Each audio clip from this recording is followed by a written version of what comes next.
Venezuela पर अमेरिकी हमले पर भड़क गए हैं रूस और चीन। लगातार जो विरोध है वो रूस और चीन का बढ़ता हुआ नजर आ रहा है और अब रूस चीन ने यूएनएससी में अमेरिकी हमले की निंदा की है। रूस ने मादुरो की तुरंत रिहाई की मांग की है, लेकिन सवाल तो यह है कि आखिरकार क्या यह मांग पूरी हो भी पाएगी। अमेरिकी सैन्य कार्रवाई को चीन ने गुंडागर्दी बताया है।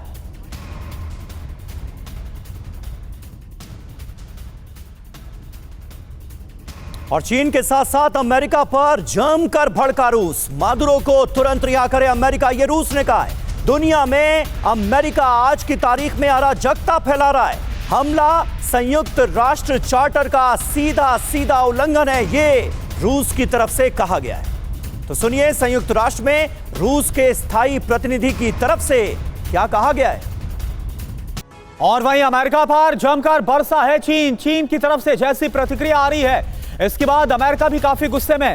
अमेरिकी हमला एक तरफा अवैध दबाव बनाने वाला, यह चीन की तरफ से कहा गया। धमकी और जबरदस्ती की नीति छोड़े अमेरिका। चीन ने यह रिएक्ट किया है, सम्मान समानता के आधार पर देशों से रिश्ते बनाए।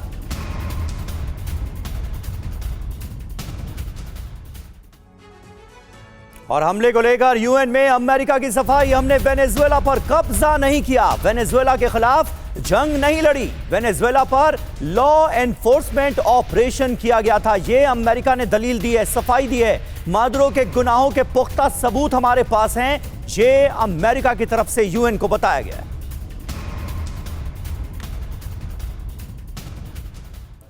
तो मादुरो पर यूएनएससी में महामंथन हुआ है। क्या हुआ यह आप जानिए। मादुरो की गिरफ्तारी पर आपात बैठक बुलाई गई। कोलंबिया के प्रस्ताव पर इमरजेंसी बैठक हुई है। रूस चीन का जो डेलीगेशन है वो भी इसमें शामिल हुआ। अमेरिका हमले पर रूस और चीन दोनों भड़के हुए हैं। रूस ने क्या कहा पहले आप जानिए। अमेरिका अराजकता फैला रहा है, अमेरिका ने यूएन चार्टर का उल्लंघन किया है, मादुरो को तुरंत रिहा करे अमेरिका। जी हां, चीन की तरफ से क्या कहा गया अब आप ये देखिए। हमला एक तरफा और पूरी तरह से अवैध है।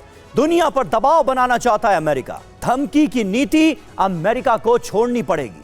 अमेरिका ने सफाई दी है कि वेनेजुएला पर हमने कब्जा नहीं किया, वेनेजुएला के खिलाफ कोई जंग नहीं छेड़ी, सिर्फ लॉ एनफोर्समेंट ऑपरेशन को अमेरिका की तरफ से अंजाम दिया गया है। यह है अमेरिका की सफाई। अब खास बात क्या है, अमेरिकी हमले पर बढ़ गई है पूरी दुनिया ओपी तिवारी सर। लेकिन सवाल तो यह है कि यूएन में जो विरोध दर्ज कराया गया है और बोला गया है रूस और चीन की तरफ से कि तुरंत मादुरो को रिहा कराया जाए, क्या आपको लगता है कि यह दबाव काम आ पाएगा? यूएन करेगा कुछ ऐसा? करुणा, देखो दबाव फिलहाल काम नहीं आएगा। अमेरिका का इतिहास देखिए, पिछले 100 साल में 36 देशों में यह सत्ता परिवर्तन की कोशिश कर चुका है। उसमें अफगानिस्तान हो, लीबिया हो, इराक हो, ग्वाटेमाला हो, पनामा, हर जगह बर्बादी की है। और जिस तरीके से अपमान कर रहा है उनका, तो ये वेनेजुएला का अपमान है, राष्ट्रपति का अपमान नहीं है। ये अपमान उन देशों का है, छोटे देशों का है, जो शांति प्रिय जीतना चाहते हैं और जिनके पास रिसोर्सेज है। बिकॉज अमेरिका के तो मुंह खुल चुका है कि हमें रिसोर्सेज कब्जा करना है, लेकिन इसमें यह सक्सेसफुल नहीं होगा। जिस तरीके से राष्ट्रभक्ति की भावना जगा चुका है, वेनेजुएला के लोग सामने आएंगे। अब चीन और रशिया का फुल सपोर्ट अगर मिलेगा तो अमेरिका सेना की हालत वही होगी जो रशियन सेना की यूक्रेन में हुई है, क्योंकि वहाँ लड़ाई लड़ने के लिए चीन का एक फ्रंट अमेरिका के बॉर्डर के पास खुल गया है और लड़ना उनकी जनता को ही है। अब जनता मोटिवेट होगी, अगर सपोर्ट चाइना का और रशिया का अमान मिलता रहेगा तो जो टेरेन ऐसा है ग्वाटेमाला का कि अगर अमेरिकन फोर्सेज वहां घुसी तो उसको हार का सामना करना पड़ेगा, नहीं तो नुकसान बहुत ज़्यादा होगा। और जो प्रभाव, जिस तरह का ईवन का सवाल है, ईवन तो काफ़ी कमज़ोर हो चुका है। ईवन ये कोई सुन ही नहीं रहा, 80 साल हो चुके हैं।